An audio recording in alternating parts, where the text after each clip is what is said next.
नमस्कार मित्रों, मैं आपको बताना चाह रहा हूँ कि जो तुलसी विवाह है उसकी क्या कहानी है और शालिग्राम जो हैं उनकी क्या कहानी है। इसके बारे में कि वृंदा कैसे बनी आपके आंगन की तुलसी,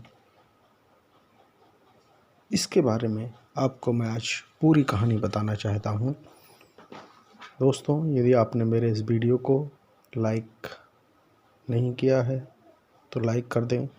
मेरे इस चैनल को आप लोगों ने सब्सक्राइब नहीं किया है तो सब्सक्राइब कर दें, क्योंकि ऐसे ही बहुत सारे नए नए विषयों को लेकर के मैं आप तक आता रहता हूं।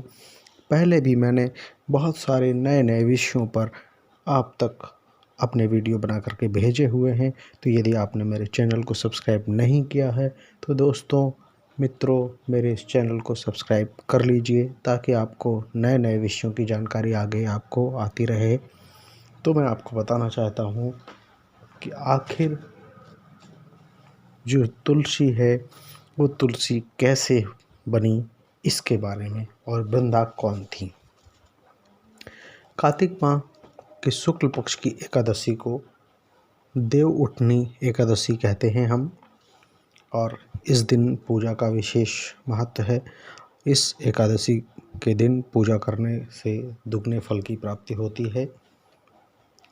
एकादशी की तिथि को भगवान विष्णु के शालिग्राम स्वरूप और माता तुलसी के विवाह का प्रावधान है, ये किया जाता है। ऐसी मान्यता है कि एकादशी को देव उठनी एकादशी या देवोत्थान एकादशी के नाम से भी जाना जाता है। हिंदू धर्म में तुलसी विवाह का बहुत बड़ा महत्व है, और इसी दिन से, तुलसी विवाह के दिन से अर्थात एकादशी के दिन से जो मांगलिक कार्य हैं वो प्रारंभ किए जाते हैं। ऐसी मान्यता है कि इसी पावन दिन भगवान विष्णु योग निद्रा से उठते हैं और इसके बाद से ही विवाह आदि मांगलिक कार्य शुरू होते हैं। तुलसी विवाह की क्या व्रत कथा है, इसके पीछे क्या कहानी है, वो मैं आपको अब बताना चाहता हूँ। मित्रों, मैं आपसे बार बार कह रहा हूँ कि अगर आपने मेरे चैनल को सब्सक्राइब नहीं किया है तो सब्सक्राइब ज़रूर कर लें। तुलसी विवाह की कहानी जो है, एक जालंधर नामक एक बड़ा ही पराक्रमी असुर था। उसका विवाह वृंदा नामक कन्या से हुआ था। वृंदा भगवान विष्णु की परम भक्त थी, परंतु इसके साथ साथ वृंदा पतिव्रता स्त्री थी। जो जालंधर था, जालंधर एक बड़ा असुर था और उससे सभी देवता स्वर्ग के बड़े परेशान रहते थे। जब बहुत परेशान हो गए तो उन्होंने कोई उपाय नहीं समझ में आ रहा था और कोई उससे युद्ध में भी नहीं जीत पा सकते थे। तब सभी देवता भगवान विष्णु के पास पहुँचे और भगवान विष्णु से अनुनय विनय प्रार्थना की और कहने लगे कि हमको प्रभु, हे प्रभु, हमको जालंधर के कष्ट से आप छुटकारा दिलाएं। तब भगवान विष्णु ने, चूँकि भगवान विष्णु जानते थे कि जालंधर को कोई नहीं हरा सकता, क्योंकि जालंधर की पत्नी पतिव्रता पत्नी है और जब तक वो पतिव्रता पत्नी रहेगी तब तक उसके प्रभाव से जालंधर बड़ा पराक्रमी रहेगा। तब भगवान विष्णु ने जालंधर का रूप धारण करके छल से जो वृंदा थी उनके पतिव्रत धर्म को नष्ट कर दिया, और तब जालंधर की शक्ति क्षीण हुई और जालंधर युद्ध में मारा गया। जब वृंदा को भगवान विष्णु के इस छल के बारे में जानकारी हुई तो उसको बड़ा कष्ट हुआ और उसने भगवान को श्राप दे दिया कि आप पत्थर के हो जाएंगे। और लेकिन जब देवताओं को ये बात पता चली तो देवताओं ने जाकर के प्रार्थना की और फिर वृंदा ने जो भगवान विष्णु को श्राप दिया था उस श्राप को वापस ले लिया। लेकिन भगवान विष्णु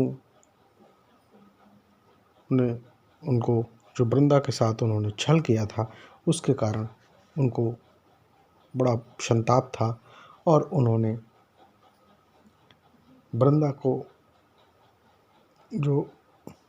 वृंदा से कहा कि जो मैं तुम्हारे श्राप को जीवित रखूंगा, और उसके लिए भगवान ने पत्थर का रूप ले लिया और वो शालिग्राम कहलाए।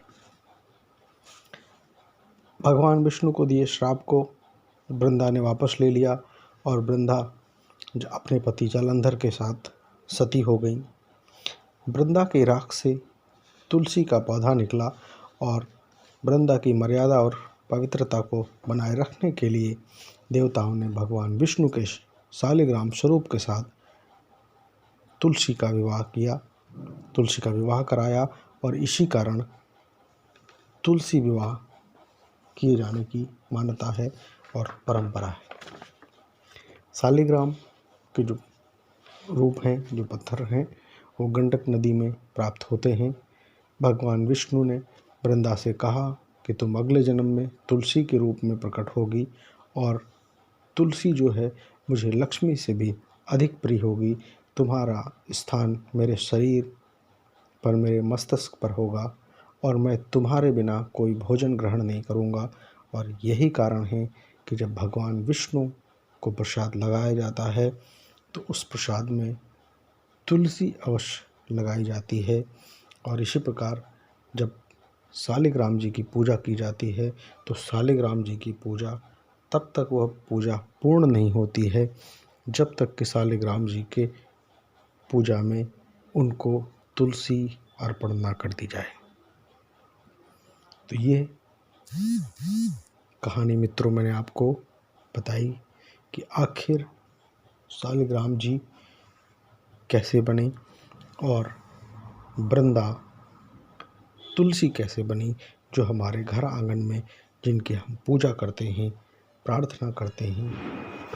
ऐसी तुलसी हमारे आंगन में आने के पीछे क्या प्रक्रिया है और किन कारणों से तुलसी पूज्य हुई। और इसी कारण से एकादशी के दिन भगवान विष्णु के शालिग्राम स्वरूप और माता तुलसी के विवाह की मान्यता है, परंपरा है और इस दिन ये विवाह किया जाता है। और तुलसी विवाह के बाद से ही, एकादशी की बात से ही ये माना जाता है कि अब वैवाहिक या मांगलिक कार्य प्रारंभ होते हैं। तो ये जानकारी आप तक मैंने बताई कि तुलसी विवाह अर्थात एकादशी के पूजन की क्या मान्यता है, क्या परंपरा है और उसके पीछे क्या कहानी है। यदि आपको मेरे द्वारा ये बनाए गए मेरे चैनल का ये वीडियो अच्छा लगे तो लाइक ज़रूर करें। आपका एक लाइक मुझे और नए इसी तरीके के नए वीडियो बनाने के लिए विश्वास दिलाता है कि मेरे द्वारा जो ये बनाया जा रहा है, मेरे द्वारा जो आप तक ये चीज़ें वीडियो के माध्यम से, चैनल के माध्यम से पहुंचाई जा रही हैं, ये आप सबको पसंद आ रही हैं, अच्छी